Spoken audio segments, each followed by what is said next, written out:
Hello everyone and welcome back to this channel. And today I want to see a different picture what US is trying to deal to isolate Iran. Okay, a fourth way to end the war. What are the three other way? Let also explore that part. ठीक है, तो इसमें हुआ क्या recently में middle east में जो भी क्राइसिस चल रहे हैं यूएस को रिलेटेड, यूएस बेसिकली क्या है अपनी जिद पे अड़ा हुआ है। यूएस किसी की सुनना नहीं है, उसको ईरान को आइसोलेट करना चाहता है। ठीक है, तो इन्होंने क्या बोला है कि अब let's try a fourth type of thing. तो फोर्थ टाइप का थिंग वो क्या है, वो आइसोलेट करना चाहता है ईरान को विथ हैवी सैंक्शन। सो उसने क्या बोला है कि मैंने भाई गोले बारूद दाग लिया आपके ऊपर। ठीक है, the first time we have massive bombing of Iran nuclear side and energy infrastructure side. ठीक है, पहली बार हम लोगों ने ये काफ़ी कुछ करके देख लिया, बट उससे कोई प्रॉब्लम सॉर्ट आउट होने वाली दिख नहीं रही। दूसरी बार उन्होंने क्या किया है, मतलब पहली बार तो उन्होंने बहुत सारे बम दाग दिए। ठीक है, नहीं हुआ उससे कुछ। फिर उसने किया कि इसराइल को असैसिनेट करके देख लिया, उनकी सिविलियन को और मिलिट्री लीडरशिप को।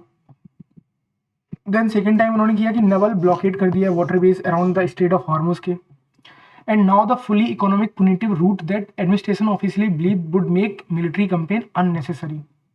ऐसा वो सोच रहे हैं कि अगर हम ईरान को आइसोलेट कर देंगे हर तरीके से तो मे भी कहीं ना कहीं हम सक्सेस हो जाएंगे इस चीज़ में। बट शायद यूएस का ये सोचना गलत भी हो सकता है, सही हो सकता है, because there are main reasons कि उस वजह से आप उसको आइसोलेट नहीं कर सकते। वो लोग तो इतना आइसोलेशन ऑलरेडी झेल रहे हैं। केवल दो कंट्री हैं all over India, all over world में जो सबसे ज़्यादा सैंक्शन झेलती हैं, एक ईरान और दूसरी नॉर्थ कोरिया। बट उनको सैंक्शन का कोई फर्क नहीं पड़ता है, जस्ट बिकॉज उन्होंने अपने एक्सपोर्ट को इतना डाइवर्सिफाई करके रखा है, उन पे सैंक्शन का कोई इफेक्ट नहीं होता है। ठीक है, the fourth phase of ongoing match in the Middle East pose a different and difficult challenge in the various sector. ठीक है, for the leadership in the Tehran continue to make the point verbally that it has played this sanction game with the US since 1979। भाई वो कह रहे हैं कि ये game ना मैंने यूएस के साथ बहुत पहले से खेल के रखा है, तो ऐसा करने से मेरा कुछ होने वाला है नहीं। एक्चुअली प्रॉब्लम क्या है कि अमेरिका ये सोच रहा है कि अगर हम डिफरेंट कंट्रीज़ के साथ में मिल के कहीं ऐसा करें कि ईरान को आइसोलेट कर लें, उनके पास पैसे नहीं बचेगा तो फंडिंग नहीं कर पाएंगे, तो कहीं ना कहीं आइसोलेट करके उनके पास हम क्रैकडाउन कर सकते हैं उनके इस मैसिव अटैक को। बट ये कहीं सोल्यूशन नहीं हो सकता, बिकॉज ईरान की बाउंड्री जो शेयर करती है वो इराक जैसे, पाकिस्तान, अफगानिस्तान, आर्मेनिया। ठीक है, और टर्की इतना हेल्प करेगा नहीं यूएस का। दूसरी बात क्या है कि चाइना जो है ना, China is said that take in nearly 80% of Iran oil, not all of which is direct but from the smaller refineries that may not be reach with in reach of Washington और Beijing. ठीक है, तो क्या कर रहा है China, बहुत heavily investment कर के रखा है ईरान में, और उनका जो सबसे ज़्यादा एक्सपोर्ट कर रहा है तेल वहाँ से इम्पोर्ट मंगा रहा है वहाँ से तेल, वो चाइना मंगा रहा है। और चाइना बहुत डाइसी गेम खेल रहा है, क्योंकि चाइना ने अभी तक जब से ट्रम्प की गवर्नमेंट बनी है तो चाइना यूएस को इतना सुन नहीं रहा है। ठीक है, बहुत सारे ऐसे केसेस आए हैं, चाहे न्यूमीडिया का चिप सेक्टर हो या फिर रॉ मटेरियल को लेके हो, क्योंकि ट्रम्प ने अपना लगा दिया टैरिफ रॉ मटेरियल को लेके, तो चाइना भी ने भी मतलब उसको तुरंत जवाब दिया। ठीक है, तो कहीं ना कहीं वो मानने वाला है नहीं चाइना, तो चाइना डाइसी पोजीशन पे है, तो चाइना इसकी बात यूएस की नहीं सुनेगा। तो ऐसे पे बेसिकली, और अगर पाकिस्तान को, मतलब यूएस अगर पाकिस्तान को मनाना चाहता है कि आप ईरान के साथ मतलब इतना डील मत करो या फिर उनके साथ आइसोलेट कर लो, तो कहीं ना कहीं पाकिस्तान को कुछ ना कुछ देना पड़ेगा, because as we all know कि पाकिस्तान तो कितना भूखा स्टेट है, उसको कुछ ना कुछ तो चाहिए ही, तो उनको वो कुछ ना कुछ देना पड़ेगा। ठीक है, और चाइना मानने वाला है नहीं, टर्की सुनता नहीं है आपकी इतना। अफगानिस्तान में आपने देख लिया क्या क्या क्राइसिस झेल के आई है ये, यूएस ने क्या किया है उनके साथ में, वो मानना है नहीं।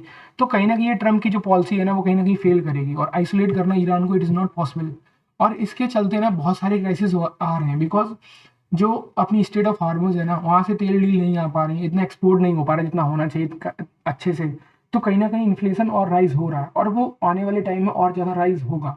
उसको ठीक करना इतना आसान नहीं होगा, अगर कहीं ना कहीं और यही प्रॉब्लम बनी रही तो spikes in the food and oil prices will impact law makers and re seeking री इलेक्शन। हो सकता है भाई, मतलब जो उनका यहाँ पे चल रहा है चीज़ों को लेके रिपब्लिक्स और यूएस के अंदर, वहाँ पे कुछ ना कुछ दिक्कत आई, क्योंकि वहाँ पे इलेक्शन भी होने वाले हैं यूएस में। तो यही है सारा कुछ करके, तो वो आइसोलेट तो करना इट इज़ नॉट पॉसिबल कि इतना जल्दी आइसोलेट कर लिए। और ये सबके, मतलब ये बात हर लोग जानते हैं, जितने भी लोग हैं वो जानते हैं कि US whatever is trying to do it is not like a good thing. और वो ईरान को आइसोलेट करना is not a like tea of cuff किसी के भी, ठीक है। It is very difficult because वो ये सैंक्शन का गेम ना बहुत पहले से खेल रहे हैं, और उनका न्यूक्लियर एनर्जी को डिस्ट्रॉय करना it is not like cake walkie, कोई भी कर सकता है, ठीक है। बिकॉज उन्होंने अपने जो भी न्यूक्लियर के इंफ्रा हैं जो भी है वो बहुत बहुत डीप बना के रखे हैं। वहाँ पे मिसाइल को हिट करना या फिर यूएस ने जो अटैक किया हैमर से वो करना उनसे नहीं हो रहा है ना उन लोगों से चीज़ों को लेके, तभी तो इतना परेशानी है। और ईरान सुन भी रही है यूएस की, तो कहीं ना कहीं यूएस की हेजेमनी और pressure from Israel is also like dooming, ठीक है। तो वो हो रहा है वहाँ पे, और यही है सारा कुछ लेके। पाकिस्तान आपकी सुनेगा नहीं, अफगानिस्तान मानेगा नहीं, चाइना मान सुनना है नहीं, वो आर्मीनिया वो भी इतना करता नहीं है।